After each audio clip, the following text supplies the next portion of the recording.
لیکن ہم صرف دنیا میں لگے ہوئے ہیں اور دین کے نام پہ جو تھوڑا بہت کر رہے ہیں، اپنے ہی سرکل میں گھوم رہے ہیں، اپنے ہی انڈے میں پیک ہے۔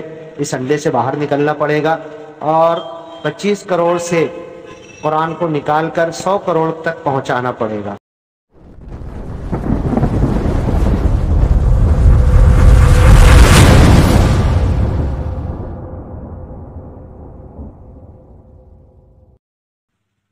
یہ بات ضرور سچ ہے کہ قرآن پر ہر طرح سے، ہر پیمانے پر، ہر اینگل اور زاویے سے محنت ہو رہی ہے، لیکن اسے پڑھ کر سمجھنے، اس پر عمل کرنے، اس کی طرف دنیا کے غافل بندوں کو بلانے کے لیے بالکل زیرو کے برابر محنت ہے۔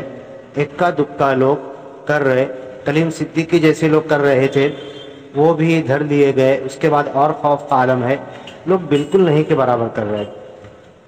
پورا گاؤں بند کرنے کا اعلان کیا جاتا ہے، بند کی وجہ یہ اعلان کیا جائے مزید پیسے کماؤ اور چھٹی نکال کے جاؤ کھیلوں پر، لوگوں کو سچ بتاؤ، اللہ سچ ہے، اس کی سچ کتاب کی تشہیر کرو، تبلیغ کرو۔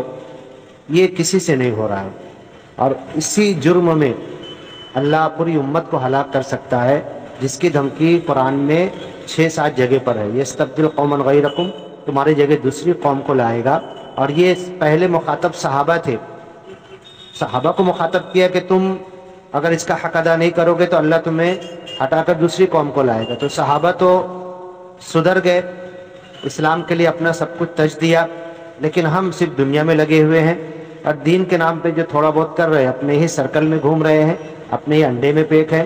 اس انڈے سے باہر نکلنا پڑے گا اور 25 کروڑ سے قرآن کو نکال کر 100 کروڑ تک پہنچانا پڑے گا۔ اللہ توفیق عطا کرے۔